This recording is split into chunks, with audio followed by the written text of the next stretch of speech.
Hello everyone, I am Kapila, your English teacher, and today we'll take up the chapter How the Camel Got His Hump from the book It So Happened. You can download the book from the link given in the description. The story is about why we shouldn't be lazy, what happens when one is really lazy. And the story involves animals here like camel, horse, dog and ox, and the jinn who takes away the problem that is there to these animals. Let us see what the problem is, who is lazy, and what does the jinn do. In the beginning, when the world was new and the animals were just beginning to work for man, there was a camel and he lived in the middle of a howling desert where the winds blow, they make sound. So that sound is howling sound. Because he did not want to do work, he ate sticks and thorns and prickles, and when anybody spoke to him, he said humph, just humph, and no more. Presently the horse came to him on Monday morning with a saddle on his back and said, Camel, oh camel, come out and trot like the rest of us. Humph, said the camel, and the horse went away and told the man. So the story is set up in the time when the animals had just begun to work for man.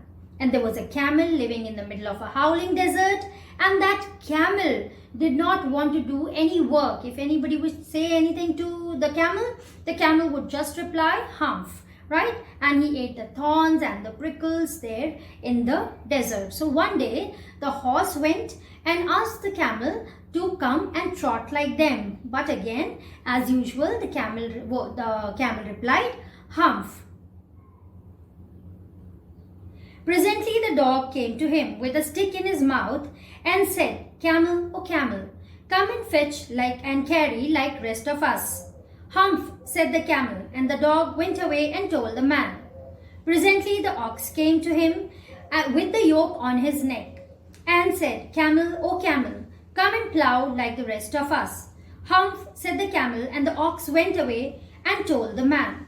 So the dog came and asked to fetch and carry, but then again the reply was humph. When the ox went with the yoke in the neck, then also the camel replied the same, humph. So all three of them, the horse and the ox and the dog, they went to the man and they reiterated the same. They replied the same to the man, that this is what the camel is telling us. At the end of the day, the man called the horse and the dog and the ox together and said, 303, I'm very sorry for you, but that humph thing in the desert can't work, or he would have been here by now. So I am going to leave him alone, and you must work double time to make up for it. Now, this was really injustice what the man did to the three animals. He called them and he told them, because the camel wouldn't work, you have to do work for double time. So now they were all very sad. That made the three very angry, and they held up a chariot on the edge of the desert, and the camel came chewing cud and laughed at them. Then he said humph and went away again. So three of them, they held up a chariot because they were angry and sad. They couldn't do anything. And there came the camel and he laughed at them and then he went away. Again saying the same word, humph. Presently they came along the jinn who was in charge of all deserts, rolling in a cloud of dust. Jinn of all deserts, said the horse, is it right for anyone to be idle? Idless without any work. Certainly not, said the jinn. Well, said the horse, there's a thing in the middle of your desert with a long neck and long legs, and he hasn't done a stroke of work since Monday morning. He won't trot. Phew, said the jinn, whistling, that's my camel. What does he say about it? He says humph, and he won't plow, said the ox. Very good, said the jinn. I'll humph him if you will kindly wait a minute. So they discussed the problem with the jinn. They told the jinn what he said, the word humph. And because the jinn was in charge of the whole desert, that is why they had told the problem to the jinn. And the jinn told them that he would take some time and he would humph the camel if he says so. Now let us do the question answers. The comprehension check questions are: the first one, what tasks do you think were assigned to the dog and the ox? The dog was assigned the task of carrying and fetching, and the ox was assigned the task to plough. Why did the camel live in the middle of the desert? The camel lived in the middle of the desert because he did not want to do work. What made the dog, the horse, and the ox very angry? The horse, the dog, and the ox became very angry because the man asked them to double the work because the camel was not doing work. So instead of the camel, his share of work was to be done by 3 of them. Fourth question, how did the jinn know the horse was complaining against the camel? The jinn knew that the horse was complaining against the camel because he was in charge of the whole desert, and the identification of the camel was done by the words long legs and long neck. The jinn rolled himself up in his dust cloak and took a walk across the desert and found the camel looking at his own reflection in a pool of water. My friend, said the jinn, what's this I hear of your doing no work? The jinn sat down with his chin in his hand, while the camel looked at his own reflection in the pool of water. You've given the 3 extra work ever since Monday morning, all on account of your idleness, said the jinn, and he went on thinking with his chin in his hand. So the jinn went to look out for the camel, and he found the camel looking at his own reflection there in the pool of water there. And then he started asking him why he didn't do the work, and because of him the 3 were given extra amount of work, but there was no reply from the camel, and the jinn put his hand here on the chin and started thinking. Hump, said the camel. I shouldn't say that again if I were you, said the jinn. You might say it once too often. I want you to work. So again, like he was so habitual of saying Hump, again the camel said Hump to the jinn also, and the jinn warned him that you should not say this word to me. I want you to work, so it's better you go to work. And the camel said Hump again, but no sooner had he said it than he saw his back that he was so proud of, puffing up into a great big hump. So the jinn had already warned him not to say Hump, but again he said Hump, and slowly and gradually he saw that his back, that was so beautiful, he used to admire his back so much, that back was puffing up, right? And he had a great big hump there on the back. Do you see that, said the jinn, that's your very own hump that you've brought upon your very own self by not working. Today is Thursday and you've done no work since Monday when the work began. Now you are going to work. So the jinn told him that this is your own hump and you've got this because you haven't worked anything, right? And that is the reason why I've given you this hump, because you have not done any work. So now today is Thursday, you start working from today itself, and you have to cope up for the days for which the other 3 have already done the work. How can I, said the camel, with this hump on my back? That has a purpose, said the jinn.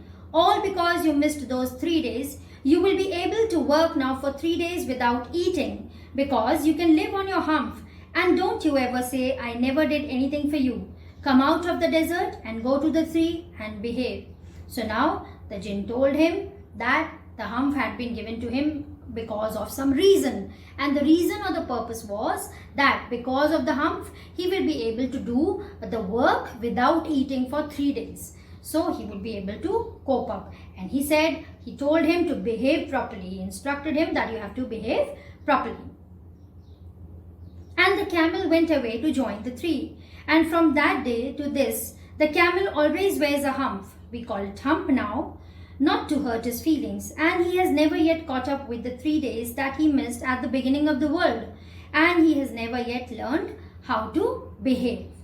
So at the end, the writer tells us that he went to the other 3, he joined the work, but till date he has not learned to behave, and till date he has not been able to cope up with those 3 days which he missed out and did not do the work in. Now let us do the comprehension check questions. The camel was looking at his own reflection in the pool. What does it suggest to you about the camel? It suggests that the camel was a self-admirer. The camel said Hump repeatedly. How did it affect him? The camel said Hump repeatedly, and when he did so to the jinn gave him his own hump by puffing up his back. What, according to the jinn, was the use of the hump? According to the jinn, the hump could be used for 3 days. The camel would not have to eat anything and could do the work with the help of this hump. He has never yet learned to behave. In the light of this, what is the writer's opinion about the camel? The writer believes that the camels still do not behave. They are still lazy and they have not been able to cope up with the work that they had missed at the beginning of the world.